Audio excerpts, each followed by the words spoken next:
நம்ம யோகி பாபு அப்புறம் சூரி இவங்கெல்லாம் வந்து வடிவேல் காமெடியை பார்த்து காப்பி அடிச்சு நிறைய படத்துல பண்ணியிருக்காங்க. ஆமா, அப்புறம் காமெடி வரலன்னா அப்புறம் இதை பண்ண முடியும். நான் செவனேந்தானா போய்க்கிருந்தேன்.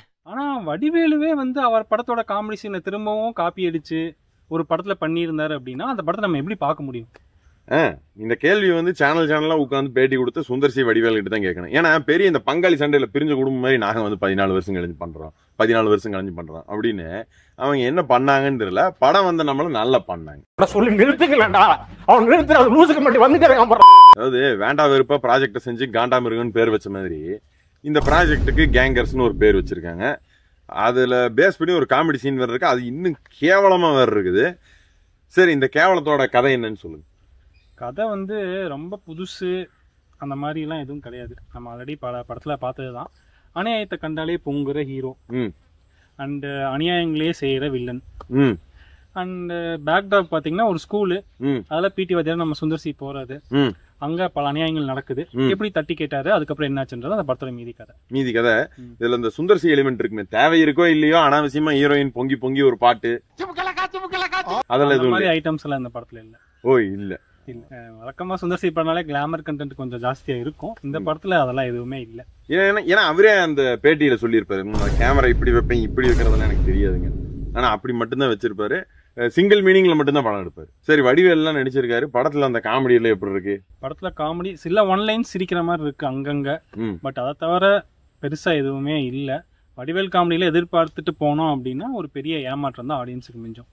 ஜென்ரலாவே சுந்தர் சி படங்கள் அப்படின்னாலே வந்து பாத்தீங்கன்னா படத்துல வந்து இந்த சென்டிமெண்ட் காட்சிகள் எல்லாம் இருக்கு. ஆமா, இந்த படத்துலயும் பயங்கரமான சென்டிமெண்ட் சீன்ஸ் எல்லாம் இருந்துச்சு. அப்படியே நம்ம ஹார்ட் அப்படியே வெளியே எடுத்து கசக்கி புளியற அளவுக்கு இருந்துச்சு. எந்த அளவுக்குன்னா, வேலைக்காரம்மா கேரக்டர் வரும் இந்த படத்துல. அவங்க நேரா தான் பொண்ணு படிக்கிற ஸ்கூல் டீச்சர் கிட்ட போயிட்டு, தயவு செஞ்சு என் பொண்ணு இந்த வருஷம் ஃபெயில் ஆக்கிருங்க, ஏன்னா அந்த பொண்ணை மேல படிக்க வைக்கிறதுக்கு என்கிட்ட காசு இல்லை அப்படின்ற மாதிரி சொல்லுவாங்க. அந்த பொண்ணு எத்தனாவது படிக்குது? அது 11th 12th ஏதோ படிச்சுட்டு இருக்கும்பா. இல்ல, அதுக்கு அந்த பொண்ணு 12th பாஸ் ஆச்சுனாலாவது எங்கேயோ ஏதோ ஸ்காலர்ஷிப் வாங்கி ஏதோ ஒரு காலேஜ்ல எதையாவது படிக்கலாம். இந்த அம்மா என்ன இப்படி இருக்குது, ஃபெயில் ஆக்கி அந்த குழந்தையோட வாழ்க்கையை கேள்விக்குறியாக்கிற இருக்கு. அதான் சென்டிமெண்ட். சுந்தர் சியை வந்து யாரோ ஒரு ஆக்ஷன் ஹீரோ அப்படின்னு நம்ப வச்சிருக்காங்க. ஏன்னா அவர் பண்ற ஃபைட் சீக்வன்சஸ் எல்லாம் அந்த அளவுக்கு இருந்துச்சு. எதுவுமே வந்து, அதாவது ஒரு 10 years பேக் விஜய் அஜித்லாம் இந்த அளவுக்கு ஃபைட் பண்ணிட்டு இருப்பாங்களோ. ஏன் இரும்பு ராடே கூட வந்து சுந்தர் சி கையில அப்படியே பட்டுச்சு அப்படின்னா வளைஞ்சிருது. அந்த அளவுக்கு வந்து ஒரு ஃபைட் சீக்வன்சஸ் எல்லாம் இருந்துச்சு. அதெல்லாமே ரொம்ப கிளீஷேவா இருந்துச்சு, நம்மளால பார்க்கவே முடியாதுன்ற மாதிரி. அண்ட் படத்தோட செகண்ட் ஹாஃபை பொறுத்த வரைக்கும் ரொம்ப இன்ட்ரெஸ்டிங்கா ஆரம்பிச்சது. அதாவது ஒரு ஒரு ஒரு 100 கோடி ஒரு லாக்கரு, அதுக்கு இதை 7 சாவி, எப்படி கொள்ளடிக்க போறோம், கிட்டத்தட்ட மணி ஹைஸ்ட்ல இருந்து காப்பி அடிச்ச மாதிரி ரொம்ப இன்ட்ரெஸ்டா தான் அந்த செகண்ட் ஹாஃபும் ஆரம்பிச்சது. ஆனா அதுக்கேத்த எந்த ஒரு ஸ்கிரீன் பிளேயுமே இவங்க வந்து ஒரு பிரில்லியண்டா பண்ணல. ரொம்ப சாதாரண ஸ்கிரீன் பிளே பண்ணனாலேயே அந்த சீன்ஸ் எல்லாம் அவ்வளவு இன்ட்ரெஸ்டிங்கா சீன்ஸ் எல்லாம் அமையாம போயிடுச்சு. ஆனா படம் போர் அடிக்கல. செகண்ட் ஹாஃப் டக்கு டக்குன்னு நகர்ந்துருச்சு. அது இந்த படத்துக்கு ஒரு சின்ன பிளஸ் தான். அண்ட் வடிவேலோட காமெடி வந்து கிளைமேக்ஸ், டுவர்ட்ஸ் த கிளைமேக்ஸ் கொஞ்சம் நம்மள கிச்சு மூட்டுச்சு.